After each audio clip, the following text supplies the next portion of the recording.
আব্বা খাবন আমার কাছে না যাইয়ে এলাই তাই আরেকটা 10,000 দিন আর লাগবো। কত 10,000 ইয়ে কথাবার্তা কস তুই আর মাথার ভিতরে কিছু ধরে না নতুন কিনে হলো এনে কলে ফ্যামিলি কত সুন্দর করে চালা বাপে তুমি টেয়া লঞ্চায় দূরে থাকক উল্টা বাপরে টেয়া পয়সা দিয়ে মারে টেয়া পয়সা দিয়ে সাহায্য সহযোগিতা করেন তোর কাছে কি শরম লাগে না এত বড় এগিয়ে কাবু তুই আর কাছে টেয়া খুঁজছ তোর কাছে লাগে গেছে না তো কথা কইতাম হারিয়ে না আর টিয়া লাগবো টিয়া দেন আই জানি দূর আয় তোর টেয়া দিতে চাইতাম না বাবা তুই আর ফট করে কইলে তো আয় টেয়া দিতে চাইতাম না আয় তো ব্যাংকে চাকরি করি না বাবুরে আয় মানুষের খেতে খামারে চাকরি করি 2-4 যা হাই কোন রকম এগুলার হিমু ব্যালেন্স করি ফ্যামিলি গার আইটি কে রাখছি জানেন না আর টেয়া আল্লাহ বলি ফ্যাশন দিচ্ছে টিয়া দিতেন না আপনি না টেয়া দিতেন না টিয়া দিতেন না দিতেন না কইছি না ঠিক আছে আমি কত বারে যাবো জান গতুন বারে যাবো গতুন বারে যা অসুবিধা নাই বাপের হোটেলে তুই বার হলে এরপরে কই দিবি এক বেলা ভাতের কি পরিমাণ দাম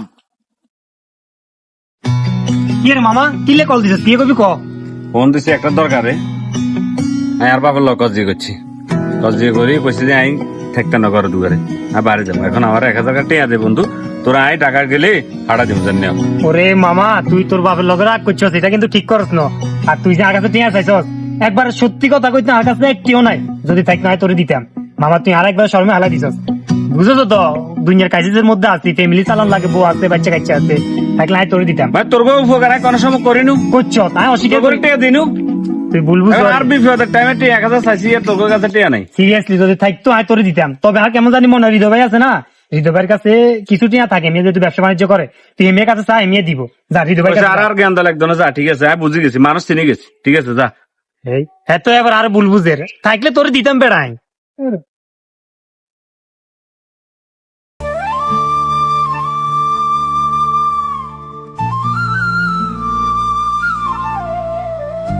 ভাইয়া নগরে লোক লাগবে না যদি যে লোক লাগে আমার যদি দেখতেন ভাই খুব কষ্টে আছি আজকে কয়টা দিন মানে কিছু খাইনি চাকরি বাকরি কিছু আইয়েন না একটা কাজ দিতেন না ভাই আপাতত লোক লাগবে না। ভাইয়া চান না প্লিজ ভাইয়া মানে একটা চাকরি আমার খুব দরকার খুব জরুরি দরকার ভাইয়া আমার কষ্ট করে যদি একটা চাকরি দিতেন ভাইয়া না না না ভাই হবে না, আপাতত আমাদের কোনো লোক লাগবে না।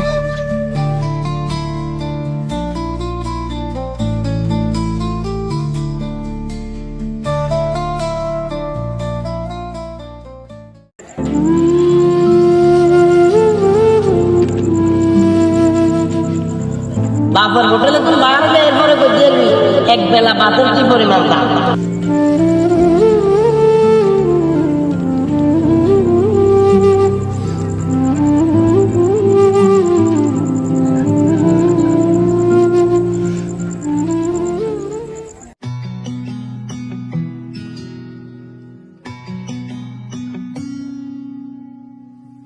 বাপের হোটেলে তুই বার হলে এরপরে কই দিবি এক বেলা ভাতের কি পরিমাণ দাম ওই বেটা আমি বলবি না এটা কি অভিনয় লাইসেন্স থেকে আত্ম সাহায্য গেলে পরিষদ ঠিক আছে ভাইয়া ঠিক আছে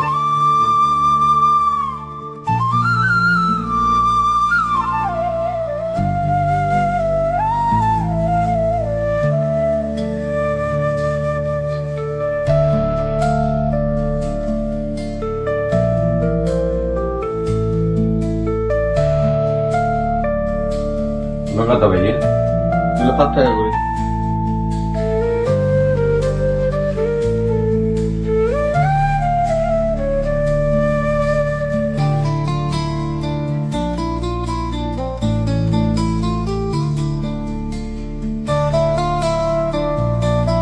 বাপের হোটেলে তুই বার হলে এরপরে কই দিবি এক বেলা ভাতের কি পরিমাণ দাম ভাই চা দেবো?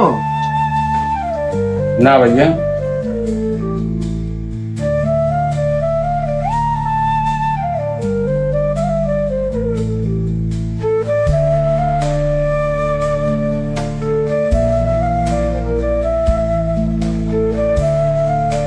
ধরুন ভাইয়া কি এনে খাইছিলেন ভাইয়া? ওই এগুলো দেখাইছিলাম বন নেই হ্যাঁ হাসতে আমার লাগানো। আচ্ছা ভাইয়া কিছু মনে করি না, আপনার একটা কথা জিজ্ঞেতাম। কে ভাইয়া আপনাকে বাড়ি কোন জায়গায়? বাড়ি হলো ফেনি ফেনী। জি আপনি যে সময় শুরুতে আইছেন বনিয়ালে গেছিলেন, বনিয়ালে যাবার দেখলাম যে হানি দিয়ে চুবে চুবে খাইছেন। আপনাদের বেশ কয়েকবার চা খাইছি, দেখলাম যে আপনি উনানা করছেন। বুঝলাম না ভাই আমার কাছে কি টিয়া নাই এখানে চা খানো নাকি অন্য কোনো সমস্যা? আমরা দেখলাম যে খুব হতাশার ভিতরে আছেন, ঘটনা কি? না ভাইয়া, আসলে আমি আর বাপের লগে রাগ করে বাইতুন বাড়ে গেছি, আজ যা প্রায় 10-12 দিন। এখন অনেক জায়গায় চাকরিও করছি, সব জায়গায় পরিচিত লোক ছাড়া চাকরি দিল হয় না। তো নিজে কারো কাছে খুঁজিও খাইতে পারি না। এই বয়সে যদি খুঁজি, মানুষের যে কি আত্মা থাইয়া এতে খুঁজি খার মনে নেশা করে, অন্য অ্যাঙ্গেলে লয়ে যাবো, যার কারণে কারো কাছে খুঁজতে মারি না, কোথাও মারি না। তো বাইতুন পেঁয়াজ এগুন লয়ে আসি, আর মনে হয় 20-30টার মতন আছে। এগুন থাকা অবস্থায় যদি কোনো চাকরি হয় তো আলহামদুলিল্লাহ, আর নইলে এবার কি করবো আল্লাহ জানে। বহুত জায়গায় চাকরি তো আইসি, কোনো জায়গায় চাকরি হয় না, পরিচিত লোক ছাড়া চাকরি দেয় না কেউ। শুনেন ভাই, বুঝছি আপনার মেন হিসেবে হচ্ছে তো আপনার বাপের লগে যাচ্ছেন, এটাই তো। আরে ভাই, বাপের লগে রাগ অভিমান ঝগড়া করে কোনো লাভ নেই।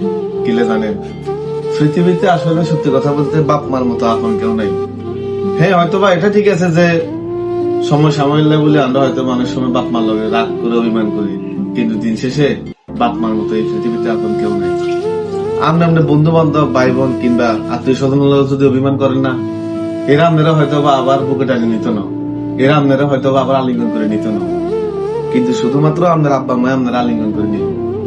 ভাই, আপনার বয়সে বড়, আপনারা এই জ্ঞান গুলো দেওয়াটা আসলে আমি মনে করি যুক্তি। আব্বা তো আসলে আব্বাই হয়, আব্বার বিপরীত কিংবা আব্বার সমতুল্য তো এরকম কেউ হয় না। বাপ মা আছে বিদায় তো ভাই চিল্লাইব, বাপ মা না থাকলে কি কেউ চিল্লাইব? এই জিনিসটা বোঝা দরকার। ভাই সান, এই দোকান কিন্তু আগে আর আব্বা করতো, কিন্তু আর আব্বা মারা যাওয়ার পরে কন্ডে খেলার মাঠ, কন্ডে স্কুল, কন্ডে কলেজ সবকিছু ছাড়ি দিই, শুধুমাত্র পরিবারের কথা চিন্তা করি, দোয়ানদারি করি।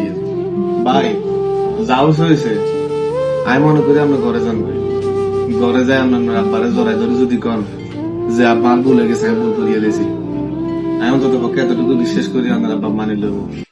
আপনার আব্বা মানিলে সবকিছু আবার সুন্দর করে আগের মতো গোছাই নেব। আমরা চলে যান ভাইয়া, ঘর দিকে চলে যান। ঠিক আছে ভাই।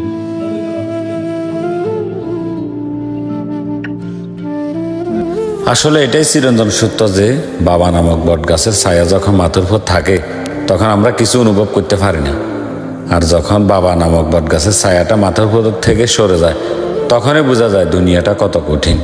বাবার সাথে রাগ অভিমান আমরা অনেক সন্তানেরা করি, কিন্তু কি আদৌ বাবার অবস্থানে কি দাঁড়াইতে পারছি বা দাঁড়াই দেখছি যে বাবার অবস্থানটা কোথায়?